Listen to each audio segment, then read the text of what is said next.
few weeks ago, the Academy of Football at West Ham was a big talking point among the fan base. It was the discussion point, the centre of attention, because of what was going on with the Academy.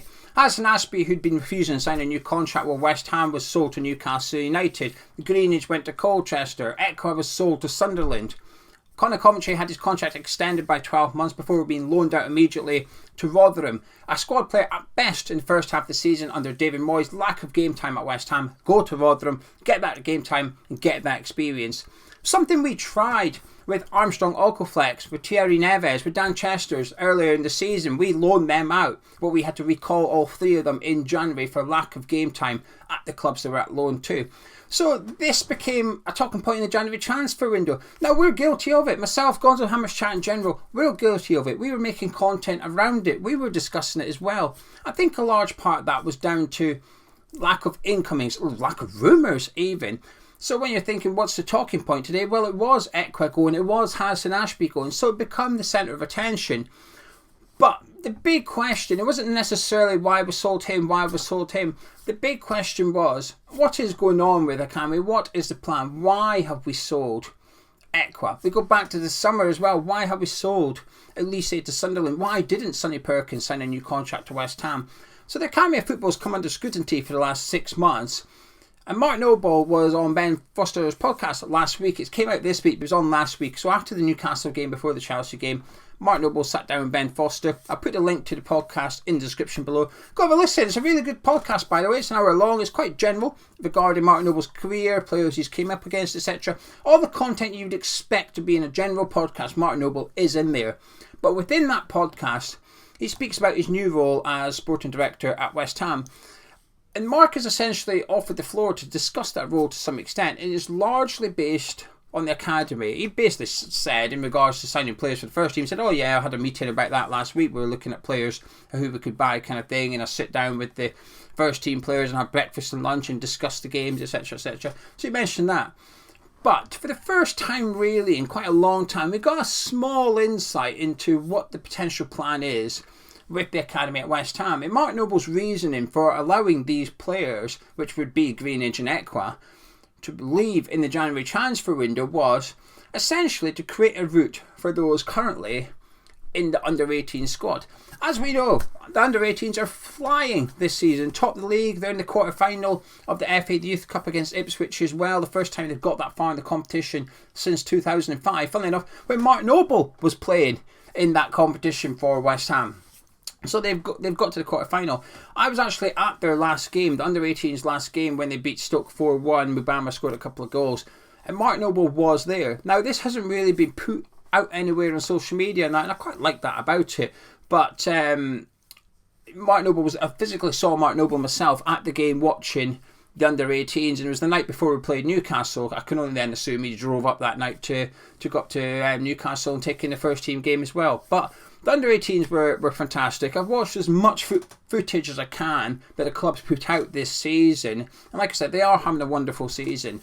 And there's definitely some talented players in there. There's a couple that stood out for me on the game I went to. And I'm only discussing that game in particular because I've seen him in person. But that George Earthy looks some player playing in that number 10 role. He was just class. But like I said, Mubama scored a couple and got an assist. But Earthy was the one that I thought, wow, that's... Do you know when you can just see a player that's got it? He was somebody I just enjoyed watching him from a technical perspective. The way he was dribbling past players, his passing, the reading of his game. I just thought it was absolutely superb. But we made light work of that Stoke team. That Stoke team in the previous round had put out Man United, who were the holders of the competition. So you'd imagine we're becoming the favourites to go on and win that tournament, or probably already are favourites to go on and win that tournament. But regardless, the under-18s are having a fantastic season. Mark Noble was in attendance, and on the podcast he basically suggested that the idea for selling some of the players from the under-21s was so that he can then, or we can then, promote the under-18s into the under-21s. And it was quite interesting listening to him. Now, I'll be honest with you, I read the article in the Evening Standard last week where Mark Noble said he's been putting his boots on and playing with the under-18s and under-21s. Now, when I read that, right, I'll be honest with you, my first reaction was a bit like, hang on a minute, here's this sporting director, why are you having a kickabout with the lads? Why are you not working on the scouting list for the summer? Why are you not working on the players' contracts? We've got a dispute at the minute with Ben Johnson. Are we making sure that we're not going to have another Harrison Ashby and Sonny Perkins situation with the current crop of youngsters at West Ham? So I thought, why is Mark Noble training with under 18s and under 21s? And I just thought it was a little bit bizarre. I don't know. I just thought, Mark Noble's got a lot of responsibilities in his new role, which he's learning. I thought, how have you got time for having a kick around? But anyway, in the podcast, he goes a little bit further than that to explain why he does it, and it's essentially to get to know the players. While there's an element of keeping fit in there, it's more so that he can get used to who every single player is in those teams, so he can start to play with them, and that he believes that you just notice more things on the pitch with them, whereas compared to standing on the pitch watching them. So I think that makes sense. I can't really disagree with that. It makes complete sense, doesn't it? But then he started talking about how he feels a responsibility to know every single player at West Ham from the under-12s upwards, so that he knows which players are likely to make it, which players are going to make it, and the ones that he believes are going to make it, that there's a route for them to get up into the under-21s. Now, he spoke about a couple of players from the under-16s who he's picked out thinking, they're going to make it, and they're now in the under-21s. They played against Monaco for the under-21s as well. So there's obviously quite a focus from Mark into the academy at West Ham, and I think it needs it, because there's not that many examples. And when we speak to Anton, you can tell he's quite passionate about seeing people come through the academy, just like he did. And I think he's frustrated about the lack of players that have come through from the academy and go on to play for West Ham, and he was really upset about Harrison Ashby leaving as well, because you can see a player that was possibly good enough or probably good enough for the Premier League coming through the academy and leaving, and he was a bit upset about that. And he basically gave the examples. We've got Ben Johnson, we've got Declan Rice, but after Declan Rice you're looking at Mark Noble, and after Mark Noble you're looking at Anton Ferdinand himself, and he was saying, how is that right? I've been retired for a few years now. How am I like the fourth one on the list? There should be plenty more on that list, but there isn't anything. So to hear Mark speak about it was quite encouraging. Now, there was still that element of me that thought, is this what a sporting director is meant to do, or is this what the academy manager is meant to do? And I'll be honest with you, I'm edging towards the latter here. I do feel like maybe it's a little bit too much hands-on from Mark Noble in regards to the academy, and that he should essentially, somebody else should be doing that job. And Mark Noble is essentially in charge of that person. Kenny Brown, that's his job. He should be the one dealing with all this, and Mark Noble manages him. Then Mark Noble manages Rob Newman. Mark Noble is essentially a people's person. That's his role. His role is to manage, have the right people in the right places, doing the right things. And if you think of it as a spider's web, he's in the middle of it, and he's got to make sure that everybody else around outside him is doing what they're supposed to do. So I did feel like it's a little bit too hands-on in that regards, and if you're concentrating so much on the academy, there's got to be, it's a lot of plate spinning, that role, isn't it? So which plates is he not paying that much attention to or something while he's learning the job? He's only been there a month. It's a big task. But I was trying to focus on the positives here, which is the academy, and he basically he threw this comment in there, and he didn't really say much about it. It didn't get picked up on either, but why would it? It's a podcast, it's an interview about a general outlook at Mark Noble's playing career and what he's doing now, and it's a chit chat rather than Mark Noble, what's going on with the Academy of Football. But he said it's a 5-year plan, and he just said it, and like I said, that was it. They moved on to something else. I thought, hang on a minute, that's interesting. Maybe there is a bit of a plan there, because that's why Mark said he's training with under 16s as well, because essentially he's got a bit of a 5-year plan here. That would make them 21 getting into the first team. And now I know what a lot of people will be thinking, well, hang on, what about the manager? Will Moyes play these players? I'm trying to actually leave that subtopic to one side, because we've covered it. But I'm trying to focus on what Mark Noble was talking about in regards to essentially the Academy of Football, because it hasn't been that productive. And I know people will say, well, who have we lost that's gone on to achieve things? Now, we're going to cover that in a video in a couple of weeks' time, because it's one of those videos where it's just pure graphics and stuff like that. But we're doing our research. We'll come back with some answers. But even if the answer was none, that is the problem.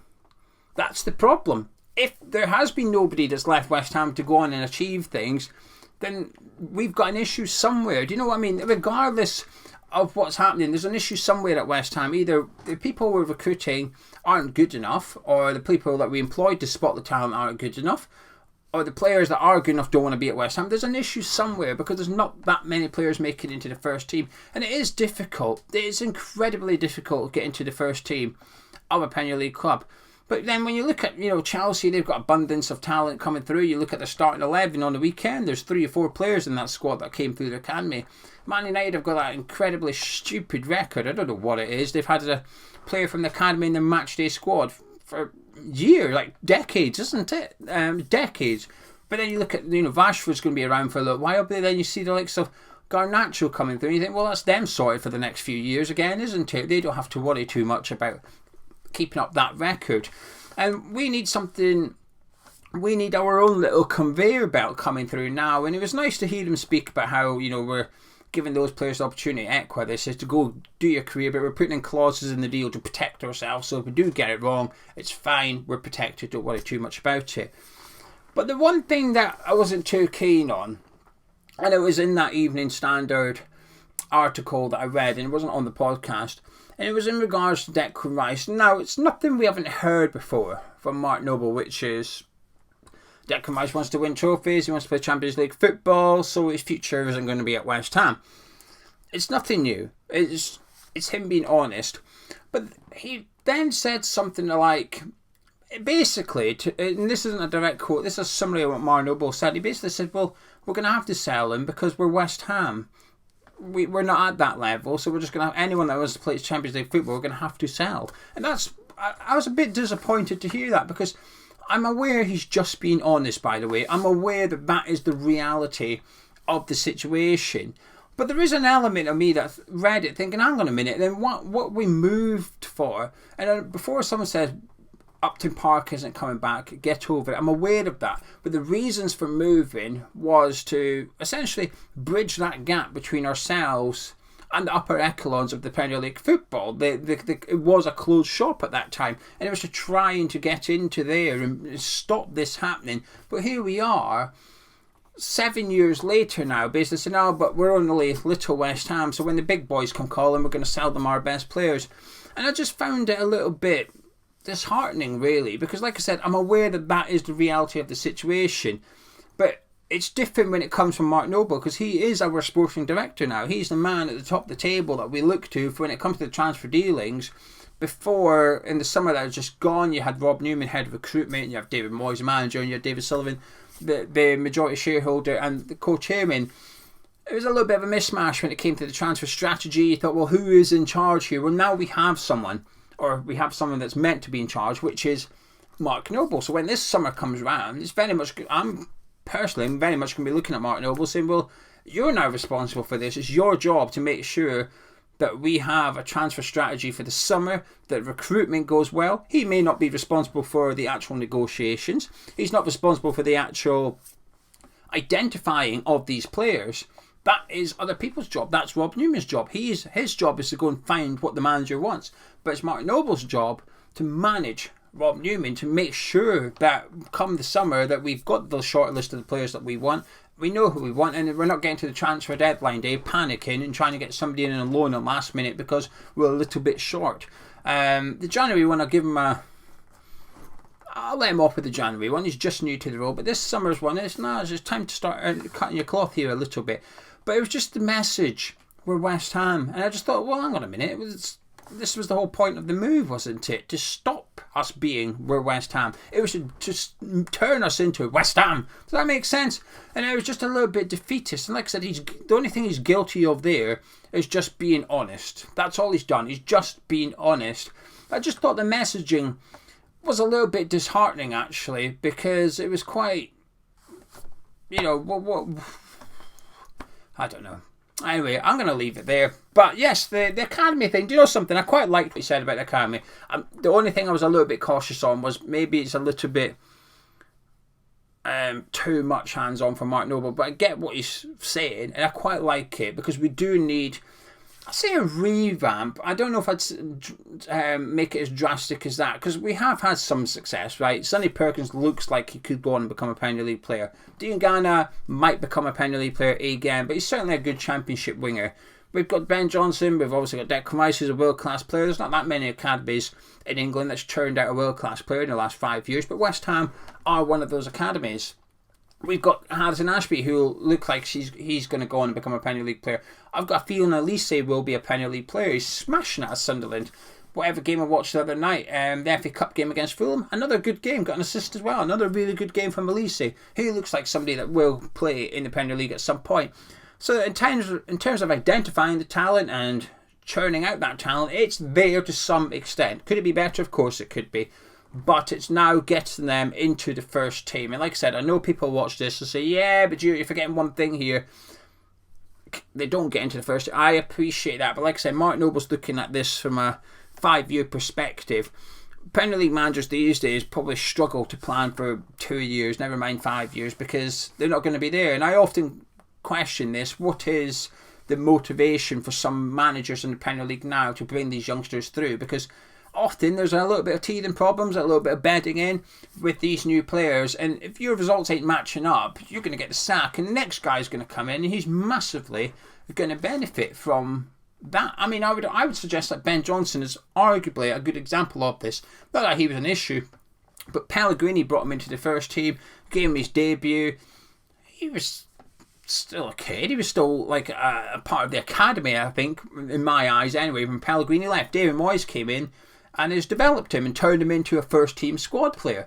So without Pellegrini, Ben Johnson possibly wouldn't be in the team, but without David Moyes, Ben Johnson possibly wouldn't be in that team. But my point is, Pellegrini was the one that brought him in, but David Moyes benefits off the back of that, just like Moyes benefited from Bilic bringing him in. Pellegrini benefited from Moyes developing Declan Rice a little bit, and then David Moyes massively benefited from Pellegrini putting him into midfield and developing him as a defensive midfielder. But my point is, usually the manager who brings those youngsters into the first team doesn't necessarily benefit from them when they are then a Premier League standard player, because football is so short term at the minute. I think the average Premier League manager gets a season and a half, 14 months or something at the minute. It's not long whatsoever. So I think for the academy to succeed at any Premier League club, bar a handful, discard the likes of Manchester City here, discard those ones where the manager is there for quite a while. I think it is a case of somebody's going to have to take charge of the academy, and it's almost separate to the manager. But then when you go to replace that Premier League manager, when you go to replace David Moyes, one thing on that list of demands for your new manager is you're going to have to bring these academy players through. But it's up to Mark Noble and co to make sure that the talent is there, and then when they appoint the replacement for David Moyes eventually, which they'll have to do, regardless of how this season pans out, he's not going to be here in 5 years' time, David Moyes. I'd be surprised if he's here in 2 years' time, regardless of what happens this season. But it's up to them to make sure the next manager can put in place what they start today. So Mark Noble and the academy team put something in place today, but in 2 or 3 seasons' time, when those 17-year-olds are 20, when those 18-year-olds are 21 and ready for the Premier League, the next manager is willing to give them their chance in the first team at West Ham, because that is, at the end of the day, the ultimate goal, isn't it? And that's another thing Mark Noble spoke about. We need to save money. We can bring 1 or 2 players through. We'll save tens of millions. We can't afford to go spend 30, 40 million on every single position in the starting 11. I mean, I would argue that's where scouting comes in. You go find them for cheaper. I think Mitoma was 5 million for Brighton. Look at him. He's already been linked with moves away for 50 million. He's played a handful of games. But I get what Mark Noble's saying. But anyway, there you go. I'm going to leave it at that one. Bit of a ramble, but I was listening to the podcast today as I was doing stuff. If you're into your Valentine's Day thing, I hope you enjoy it. I hope you've treated the person. I hope that person has also treated you. If you're not into it and you think it's a whole load of commercial rubbish, enjoy the Champions League. But if you've enjoyed this video, please do drop a like on it, subscribe if you're new to Hammers Chat. I'll catch you tomorrow.